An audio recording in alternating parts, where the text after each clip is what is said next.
One of the most important movement skills that we have is the ability to stack the rib cage, pelvis, and cranium over each other during upright activities.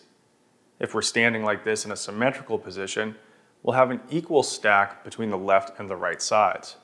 If we're doing something that's an alternating reciprocal activity, such as walking, we're going to stack on one side, and then we're going to stack on the other side in an alternating type fashion. So to be able to walk and have fluid movement during gait, we need to make sure that we can stack on either side relatively equally while having independent movement of the head atop of the rib cage and pelvis. As we're walking, we put more pressure through one side as we go in the stance phase of gait, and the opposite side at that point is swinging through. So we need to be able to get into that stance position on either side and then keep the eyes forward while allowing the head to turn independently. This is what allows us to scan through the environment without losing the ability to stack on either side. So as a way to reinforce this skill, we can get into a mid-stance stacked position on either side and then practice moving the head to the left and the right while the eyes stay forward. So to perform this activity, what we're going to do is we're going to get our weight through the heel of one side, we'll slightly bend the knee, and then we'll think about aligning the rib cage, the pelvis, and the cranium on that side. We should feel this alignment and now have our eyes up and forward and wide, and now start to turn the head from side to side.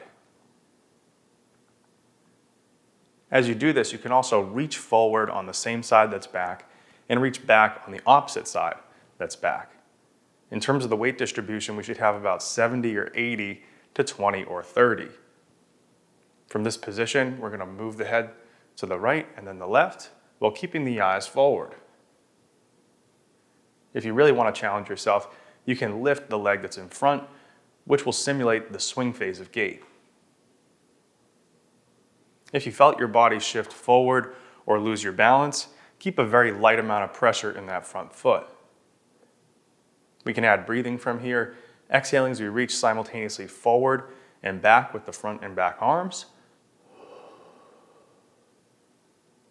And then in the new position, we can then do those head turns while maintaining the eyes in a forward position.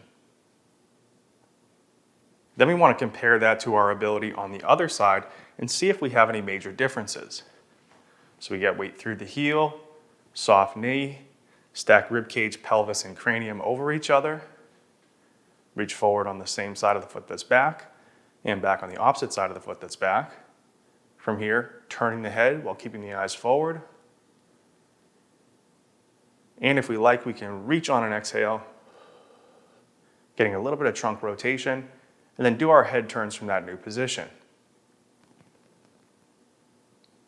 Once again, we can check by lifting that front foot off the ground, putting all our weight on the back foot, and noticing if we lose our balance either forward, to the side, or in any other direction. If there's a major difference between the two sides, spend more time working on the side that you have more difficulty with. Once you're able to minimize the differences between these sides, you'll probably notice that your walking and your standing is a lot smoother and easier. As always, thanks a lot for watching, and until next time, peace.